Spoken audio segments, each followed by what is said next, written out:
my channel sauces and spices. நான் mister Chandni Yoganandan. இன்னைக்கு ஒரு ஸ்பெஷல் ரெசிபி நிறைய பேர் கேட்டிருந்தீங்க. எனக்கு மெயில்லையும் கேட்டிருந்தீங்க, பர்சனலாகவும் கேட்டிருந்தீங்க, அப்புறமா இன்ஸ்டா மூலியமாகவும் கேட்டிருக்கீங்க. ஸோ அந்த ரெசிபி தான் இன்னைக்கு வரப்போகுது. ரொம்ப நாளாக எனக்கு இது கேட்டுகிட்டே இருந்தாங்க. சரி பண்ணணும்னு நினச்சிட்டே இருந்தேன். சரி ஓகே இன்னைக்கு ஃபைனலாக பண்ணலாம் அப்படின்னு சொல்லிட்டு டிசைட் பண்ணியாச்சு. உங்களுக்காகவே மட்டன் கீமா வச்சு உருண்டை குழம்பு. ஸோ அந்த உருண்டை குழம்பு எப்படி வந்திருக்குன்னு பார்க்கலாம். நான் வந்து மோஸ்ட்லி பார்த்தீங்கன்னா, எந்த ஒரு கடலை மாவோ, இல்ல உடைச்ச கடலை மாவோ அந்த மாரிலாம் சேர்த்து உருண்டை பிடிச்சிலாம் குழம்பு வைக்க மாட்டேன். அப்படியே பண்ணுவேன். பிகாஸ் இது வந்து எங்க மாமியார் ஸ்டைல் இது பண்றது. ஸோ அதுதான் நானும் இப்போ உங்களுக்கெல்லாம் பண்ணி காட்ட போறேன். ரொம்ப ஈஸியா பண்ணிடலாம். ஸோ அவங்க கிட்ட நான் கொஞ்சம் கத்துக்கிட்டேன். அதனால இந்த வீடியோ உங்களுக்காக நான் ஷேர் பண்றேன். எப்படி வருதுன்னு பாருங்க. ரொம்ப டேஸ்டா இருக்கும். ரொம்ப நல்லா இருக்கும். ரொம்ப ஃபர்ஸ்ட் 2-3 வாட்டி பண்ணிட்டீங்கன்னா அது ரொம்ப ஈஸியா பண்ணிடலாம். நல்ல சின்ன வெங்காயம் வச்சு ஃப்ரெஷ்ஷான மஞ்சள் வச்சு பண்ணியிருக்கேன். ஸோ உங்ககிட்ட அப்படி இல்லைன்னா நீங்கள் நார்மல் மஞ்சள் தூள் அப்படி வச்சு கூட போட்டுக்கலாம். சின்ன வெங்காயம் கிடைக்கலன்னா பெரிய வெங்காயம் யூஸ் பண்ணிக்கலாம். பட் ஆனால் இந்த மாதிரி மட்டன் குழம்பு இதுக்கெல்லாம் வந்து சின்ன வெங்காயம் யூஸ் பண்ணிங்கன்னா அதோடைய வாசனையே தனியாக இருக்கும். ரொம்ப நல்லாயிருக்கும். அது ஸ்பெஷல் இந்த மாதிரி குழம்புக்குலாம் ரொம்ப நல்லாயிருக்கும். ஸோ நீங்கள் எல்லாம் ரிக்வெஸ்ட் பண்ண வீடியோ வந்துகிட்டே இருக்குது. அது பார்க்கறதுக்கு முன்னாடி உங்கள் எல்லாருக்கும் ரொம்ப நன்றி. சப்ஸ்கிரைப் பண்ண அத்தனை பேருக்கும். புதுசாக என் சேனல் பார்த்துட்ருக்கிறவங்க சப்ஸ்கிரைப் பண்ணிக்கோங்க. நம்ம சீக்கிரமாக அடுத்த வீடியோவில் பார்க்கலாம். எதனா டவுட்ஸ் இருந்துச்சுன்னா கமெண்ட்டில் கேளுங்க. நீங்கள் மெயில் அனுப்புங்க. இல்லை எதில் நீங்கள் ஆஸ் யூஷுவல் பண்ணுற மாதிரி பண்ணுங்கள். ரொம்ப நன்றி உங்கள் எல்லாருக்கும். உங்களுடைய சப்போர்ட் எனக்கு ரொம்ப இந்த மாதிரி நீங்கள் எனக்கு இன்ஃபார்ம் பண்ணுறதுனால எனக்கு நிறைய விஷயம் தெரியுது. நிறைய விஷயம் நீங்கள் நிறைய ரிக்வெஸ்ட்டும் கேட்டிருக்கீங்க. கண்டிப்பாக ஒன்று நான் போட ட்ரை பண்ணுறேன். இப்போ இன்னைக்கு உங்கள் எல்லாருக்காகவும் இந்த வீடியோ பார்க்கலாம்.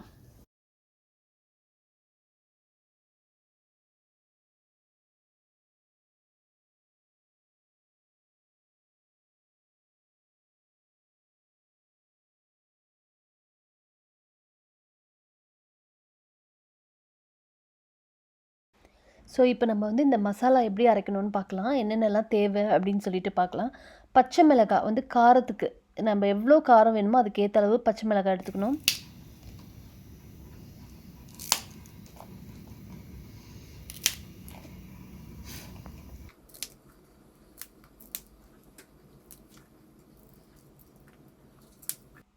ஏன்னா இதுக்கு காரமே பச்சை மிளகாய் மட்டும்தான். மிளகாய்த்தூள் நான் ரொம்ப யூஸ் பண்ண மாட்டேன். ஸோ அதனால் பச்சை மிளகாய், இஞ்சி, பூண்டு, மஞ்சள், தனியா, பட்டை, லவங்கம், உப்பு. ஸோ இதெல்லாம் நம்ம சேர்த்து நம்ம அரைச்சிக்க போகிறோம்.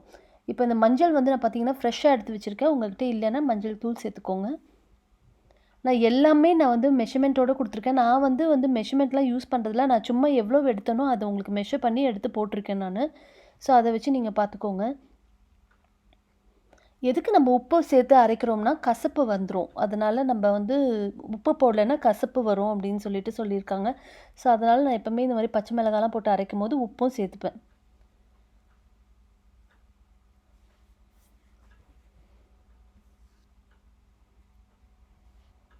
ஸோ இதெல்லாம் நம்ம கொஞ்சம் கொஞ்சமாக சேர்த்துட்டு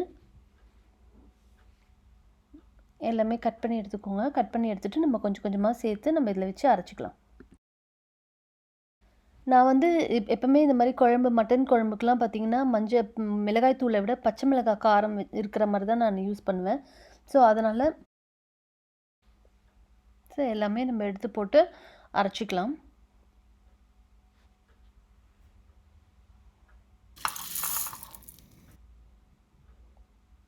ஸோ உங்களுக்கு காரம் வந்து உங்களுக்கு கம்மியாக வேணும்னா பச்சை மிளகாவை கம்மி பண்ணிக்கோங்க. உப்பு வந்து சும்மா கொஞ்சமாக தான் எடுத்துருக்கேன். நான் 1 டீஸ்பூன் போட்டிருக்கேன். நம்ம இந்த உப்பு மட்டுமே பத்தாது குழம்புக்கு. ஸோ இது மசாலாக்காக 1 டீஸ்பூன் ஆட் பண்ணி நம்ம மசாலா அரைச்சிக்கலாம். இப்போ நம்ம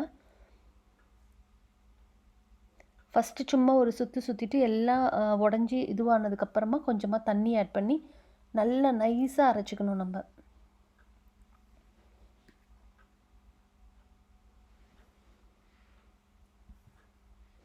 ஸோ நல்லா நைஸாக அரைச்சாச்சு. இந்த மஞ்சள் போட்ட கலர் எவ்வளோ நல்லா வந்திருக்கு பாருங்கள். நல்ல கலர் வந்திருக்கு. ஸோ அந்த மிக்சிலேயே கொஞ்சோண்டு தண்ணி ஊற்றி அதையும் எடுத்து வச்சுக்கிறேன் நான். ஸோ இப்போ பார்த்திங்கன்னா நான் வந்து மட்டன் கீமா வந்து 1 kg எடுத்திருக்கேன். தண்ணி நல்லா வடித்து யூஸ் பண்ணணும். தண்ணியோடு நம்ம யூஸ் பண்ணக்கூடாது. ஸோ மொத்தமாக நான் வெங்காயம் வந்து எவ்வளோ தேவையோ எடுத்து நான் உங்களுக்கு மெஷர்மெண்ட் கொடுத்துருக்கேன். நான் எவ்வளோ வேணுமோ அவ்வளோ எடுத்துகிட்டு அதை உங்களுக்கு மெஷர் பண்ணி காமிச்சிருக்கேன். ஸோ அதுலேருந்து எடுத்து கொஞ்சம் கொஞ்சமாக கொஞ்சம் வெங்காயம், கொஞ்சம் கொத்தமல்லி சேர்த்து இதை வந்து ரொம்ப அரைக்கக்கூடாது. ஜஸ்ட்டு ஒரு 2-3 இன்ச் மாதிரி பண்ணிங்கன்னா, அந்த பல்ஸில் பண்ணிங்கன்னா போதும். ரொம்ப ஃபுல் அரைச்சிடக்கூடாது நம்ம. இது கூட கொஞ்சமாக வெங்காயம், கொஞ்சம் கொத்தமல்லி சேர்த்து அரைக்கும் போது அந்த மட்டன் வந்து கொஞ்சம் நல்ல ஃப்ளேவராக இருக்கும் உங்களுக்கு. ஸோ ஒரு 2 பல்ஸ் பண்ணிங்கன்னா போதும். ஸோ இந்த அளவுக்கு வரணும். இந்த அளவுக்கு வந்துச்சுன்னா நம்மளுக்கு உருண்டை பிடிக்கும் போது வெடிப்பு விடாமல் உடையாமல் நல்லா குழம்புல நல்லா கரெக்டாக வரும்.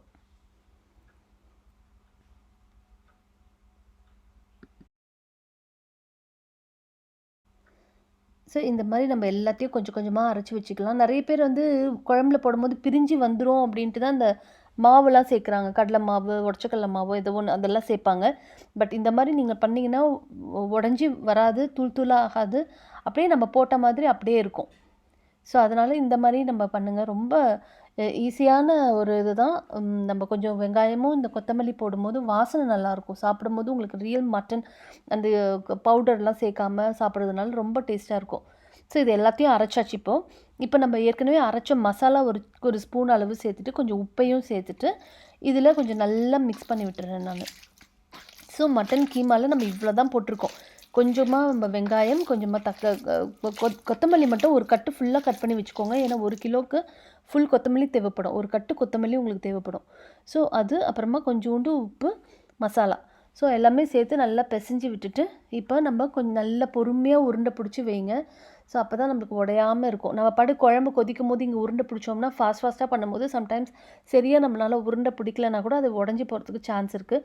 ஸோ இது ஃபஸ்ட்டு நம்ம இந்த வேலையை முடிச்சிடலாம். இந்த மேலே தான் கொஞ்சம் பெரிய வேலை. இது முடிச்சு வச்சிட்டிங்கன்னா குழம்பு நம்ம எப்போவுமே பண்ணுற மாதிரி தான், ரொம்ப ஈஸியாக பண்ணிடலாம். ஸோ இந்த மாதிரி நான் சின்ன சின்ன சைஸ் போட்டிருக்கேன். எனக்கு வந்து சின்ன சின்ன சைஸ் இருந்தால் தான் எனக்கு எங்கள் வீட்டில் எல்லாருக்குமே பிடிக்கும். ஏன்னா அப்போ தான் நல்லா குழம்புல ஊறி ரொம்ப நல்லாயிருக்கும், சாப்பிட்றதுக்கும் ரொம்ப நல்லாயிருக்கும். ஸோ அதனால் நான் சின்ன சின்ன சைஸ் போட்டிருக்கேன். போட்டு நான் அந்த மாதிரி எடுத்து ஃபஸ்ட்டு இந்த மாதிரி உருண்டை பிடிச்சி ஃபஸ்ட்டு வச்சிடுறேன்.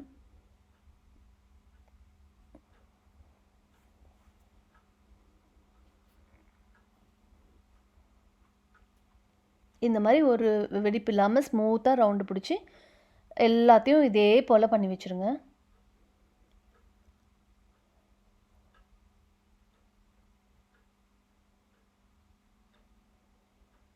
அவ்வளோதான். நம்ம எல்லாமே இப்போ இந்த மாதிரி பண்ணி வச்சுட்டோம். இப்போ இது வந்து காஞ்சி போகாமல் நல்லா க்ளோஸ் பண்ணி ஒரு இடத்துல எடுத்து வச்சுட்டு நம்ம குழம்பு தாளிச்சிடலாம்.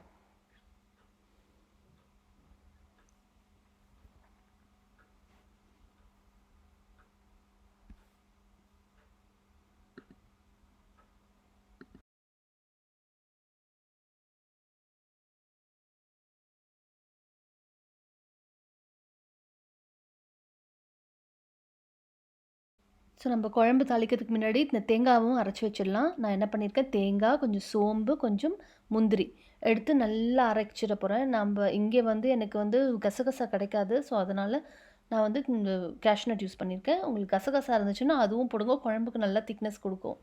ஸோ இது மூணுத்தையும் நல்லா நைஸாக அரைச்சிடணும் நம்ம.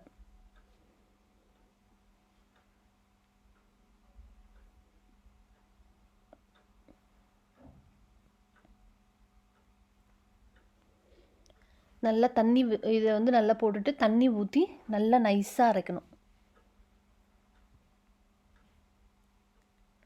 இப்போ நல்லா நைஸாக அரைச்சி எடுத்துகிட்டு வந்துட்டேன். ஸோ அதையும் எடுத்து வச்சுக்கலாம் நம்ம. இப்போ எல்லாமே நம்மக்கிட்ட ரெடியாக இருக்குது.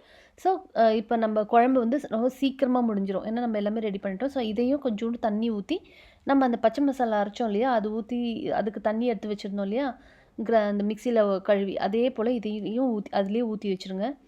ஸோ இதை வந்து நம்ம அந்த பச்சை மசாலா வதக்கும் போது கொஞ்சம் தண்ணி சேர்க்கணுன்னா இந்த தண்ணி நம்ம சேர்த்துக்கலாம். ஸோ இப்போ நான் வந்து இதில் எண்ணெய் விட்டுக்கிறேன். நல்லெண்ணெய் இருந்தால் பெஸ்ட்டு நம்ம யூஸ் பண்ணுறதுக்கு. அப்படி இல்லைன்னா நீங்கள் எனி குக்கிங் ஆயில் யூஸ் பண்ணிக்கோங்க. இதுக்கு வந்து நான் சோம்பு, ஏலக்காய் போட்டு தாளிக்கிறேன். ஏன்னா பட்டை லவங்கம் போட தேவையில்லை, பிகாஸ் நம்ம ஏற்கனவே போட்டு அரைச்சிட்டோம். ஸோ அதனால் பட்டை லவங்கம் போட்டு தாளிக்கணும்னு தேவையில்லை. சோம்பும் கொஞ்சோண்டு 2-3 ஏலக்காய் போட்டு தாளித்தா போதும். இப்போ வந்து நம்ம மிச்சம் இருக்கிற வெங்காயத்தை 1-2 கட் பண்ணி அதையும் சேர்த்துக்கலாம். இந்த வெங்காயம் வந்து பார்த்திங்கன்னா சீக்கிரமாக வதங்கிடும் உங்களுக்கு. வாசனையும் ரொம்ப நல்லாயிருக்கும் உங்களுக்கு.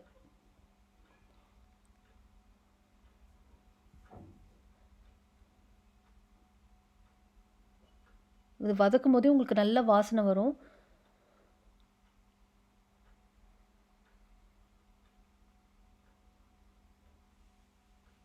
கொஞ்சம் கறி லீவ்ஸ் கருவேப்பிலையும் போட்டு வதக்கிக்கோங்க.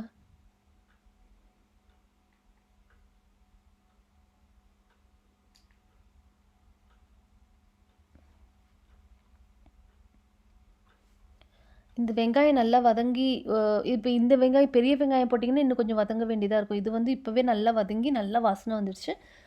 இப்போ வந்து நம்ம அரைச்ச பச்சை மசாலா போட போகிறோம். இந்த மசாலா வந்து நல்லா வதங்கணும் எண்ணெயில். நல்லா வதங்கி அதில் அந்த எண்ணெயெல்லாம் மேலே வரணும், மிதக்கணும். அந்த அளவுக்கு வதக்கணும். நம்ம வந்து சரியாக வதக்கலை அப்படின்னாக்கா பச்சை ஸ்மெல்லு குழம்புல இருக்கும். ஸோ நல்லாவே இருக்காது குழம்பு. எப்போவுமே இந்த மசாலாலாம் நம்ம டேரெக்டாக அரைக்கும் போது எண்ணெயில் போட்டு நல்லா வதக்கி இந்த மசாலா வதங்கி முடிஞ்சிச்சுனாவே நம்மளுக்கு குழம்புடைய வாசனை இப்பயே வந்துடும். பாருங்கள், இதில் கொஞ்சம் தண்ணி, அந்த தண்ணியை ஊற்றுறேன். நம்ம ஏற்கனவே இந்த மிக்சியில் எடுத்து வச்சுருந்தோம் இல்லையா, அந்த தண்ணியும் கொஞ்சம் போட்டு நல்லா வதக்கிடுங்க. இது ரொம்ப முக்கியம் குழம்புக்கு. ஏன்னா நம்ம வந்து மசாலாலாம் அப்படியே அரைச்சிருக்கோம். அதனால் இந்த எண்ணெயில் போட்டு நல்லா வதங்கணும் மசாலா. நல்லா வதங்கிட்டு நல்லா நம்ம போட்டிருக்க எண்ணெயெல்லாம் மேலே வந்து மிதங்கணும். அந்த அளவுக்கு இருக்கணும் இது. அப்போ தான் குழம்பு டேஸ்ட்டாக இருக்கும் நம்மளுக்கு. ஸோ பிகினர்ஸாக இருந்தனா இங்கே தான் நீங்கள் மிஸ்டேக் பண்ணுவீங்க. ஸோ எப்போவுமே இந்த மசாலா வந்து பார்த்திங்கன்னா கொஞ்சம் டைம் கொடுக்கணும் நீங்கள். உங்களுக்கு வந்து வாசனை வரும். அந்த பச்சை வாசனை போயிட்டு நல்ல வாசனை வரும், குழம்பு வாசனை வரும். ஸோ அது வரைக்கும் நீங்கள் வெயிட் பண்ணணும். இப்போ பாருங்கள், நல்லா ஆயில் எல்லாம் மேலே வந்துடுச்சு. கொஞ்சம் கூட தண்ணியே இல்லை மசாலாவில். நான் வந்து பெரிய சைஸு 3 தக்காளி எடுத்து வச்சுருக்கேன். தக்காளி வந்து நல்லா போடணும் குழம்புக்கு. அப்போ தான் புளிப்போடு சேர்ந்து நல்லாயிருக்கும் குழம்பு. இது நல்ல பெரிய சைஸ் தக்காளி. சின்னதாக இருந்ததுன்னா அட்லீஸ்ட் ஒரு 5ஆவது போடணும் நீங்கள். 1 கிலோ மட்டன் வச்சுருக்கோம் அதனால். இதை வந்து நான் மிக்சியில் 1, 2 போட்டு அரைச்சிட்டேன். அப்போ நம்மளுக்கு ஈஸியாக சீக்கிரமாக வதங்கிடும் நம்மளுக்கு. நீங்கள் அப்படியே ஃபுல்லாக கட் பண்ணி போட்டிங்கன்னா ரொம்ப நேரம் எடுக்கும் அது ஃபுல்லாக வதங்கி வர்றதுக்கு. ஸோ நான் இந்த மாதிரி பண்ணுறது ரொம்ப ஈஸியாக இருக்குது. ஸோ நான் எப்போவுமே இந்த மாதிரி பண்ணிடுறேன். இப்போ கொஞ்ச நேரத்துலேயே நம்மளுக்கு இது ரெடி ஆகிடும் பாருங்கள். ஸோ ஒவ்வொன்றும் நம்ம போடும்போது கொஞ்சம் டைம் கொடுக்கணும். அது வந்து கொஞ்சம் நல்லா வதங்கி திருப்பி அந்த ஆயிலெலாம் மேலே வரணும். அது வரைக்கும் நம்ம போடணும். கொஞ்சம் நான் உப்பும் சேர்த்துருக்கேன் இதில்.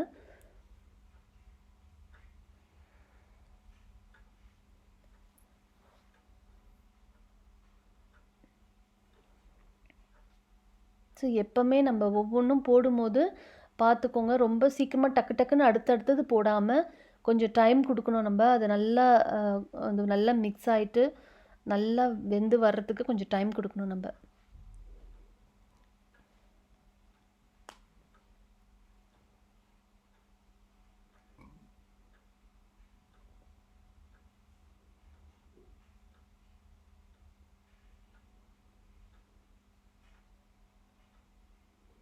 நம்ம போட்ட அந்த மஞ்சளுடைய கலர் பாருங்கள் எவ்வளோ நல்லா வந்திருக்கு. அந்த ஃப்ரெஷ் மஞ்சள் போடும்போது அதோடைய கலரே அவ்வளோ நல்லாயிருக்கு பார்க்க.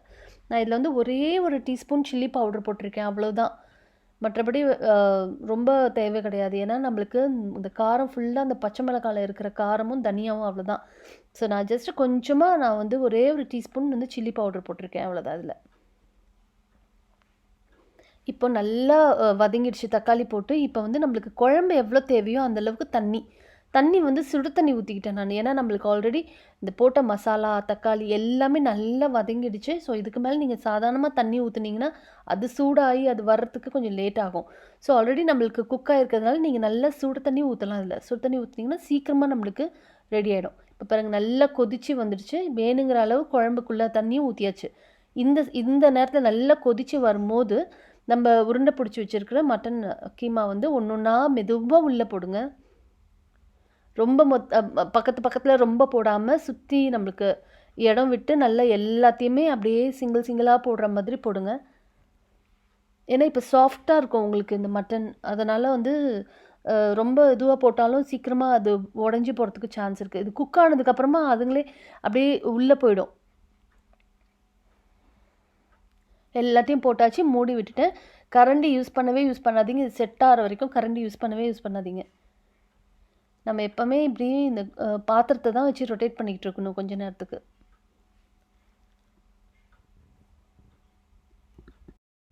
ஸோ எப்போவுமே நம்மளுக்கு இது வந்து செட் ஆகிறதுக்கு கொஞ்சம் நேரம் எடுக்கும்.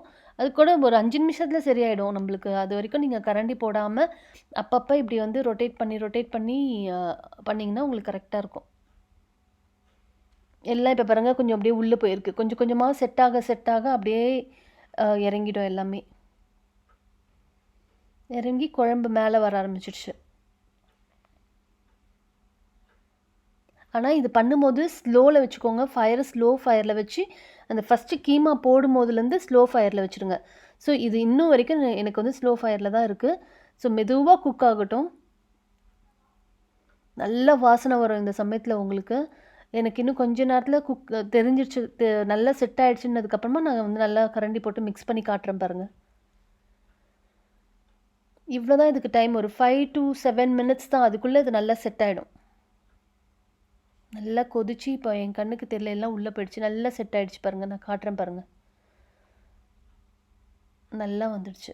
அவ்வளோதான். இது வந்து வேறு ஒன்றுமே கிடையாது. உடையறதுக்கு இதுக்கு சான்ஸே கிடையாது. ஏன்னா இதே மாதிரி நான் பண்ணுற மாதிரியே நீங்கள் பண்ணிங்கன்னா உடையறதுக்கு சான்ஸே இல்லை. நல்லா செட் ஆயிடுச்சுன்னு தெரிஞ்சதுக்கப்புறமா ஒரு கலரிட்டு அப்புறமா நம்ம தேங்காய் அரைச்சி வச்சுருக்கோம் இல்லையா, அதையும் ஆட் பண்ணிக்கோங்க. மற்றதெல்லாம் நம்ம நார்மலாக குழம்பு பண்ணுற மாதிரி தான். இது கொஞ்சம் நேரம் விட்டுட்டு நல்லா திருப்பி ஆயிலெலாம் மேலே வந்தோடனே நம்ம குழம்பு ஆஃப் பண்ணிட வேண்டியது தான். அவ்வளோதான். நம்ம இந்த உருண்டை குழம்பு ரெடி ஆகிடும். ரொம்ப ஈஸி. இதே மாதிரி பண்ணிங்கன்னா கண்டிப்பாக 100% உங்களுக்கு ஃபெயில் ஆகாது. உருண்டை உடையவே உடையாது. அவ்வளோ நல்லாயிருக்கும். அண்ட் அது மட்டும் இல்லாமல் இந்த உருண்டை வந்து சாப்பிடும்போது ரியல் அந்த மட்டன் சாப்பிட்ற மாதிரி இருக்கும் உங்களுக்கு. ஏன்னா நம்ம இதில் வேறு எதுவுமே ஆட் பண்ணல. வெறும் கொஞ்சம் வெங்காயம், கொஞ்சம் கொத்தமல்லி போட்டு தான் அரைச்சிருக்கோம். அதனால் உங்களுக்கு அந்த மட்டன் சாப்பிடும்போது அவ்வளோ டேஸ்ட்டாக இருக்கும். ஸோ வியூவர்ஸ், நீங்களாம் கண்டிப்பாக ட்ரை பண்ணி பாருங்கள்.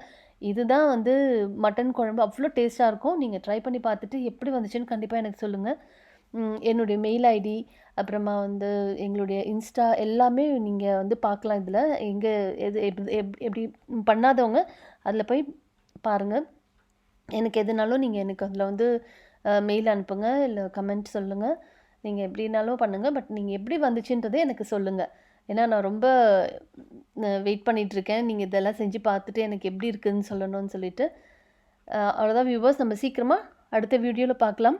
நீங்கள்லாம் என்ஜாய் பண்ணுங்கள் சாப்பிட்டு. இதே மாதிரி செஞ்சிங்கன்னா கரெக்டாக உடையவே உடையாது. நான் 100% சொல்லுவேன்.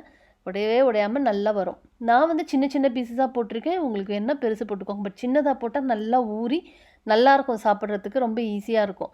ஸோ அதனால தான் நான் அந்த மாதிரி போட்டிருக்கேன். ஒரு 7 மினிட்ஸில் வெந்துடும் இது. அவ்வளோதான். ஓகே வியூவர்ஸ், நம்ம சீக்கிரமாக அடுத்த வீடியோவில் பார்க்கலாம்.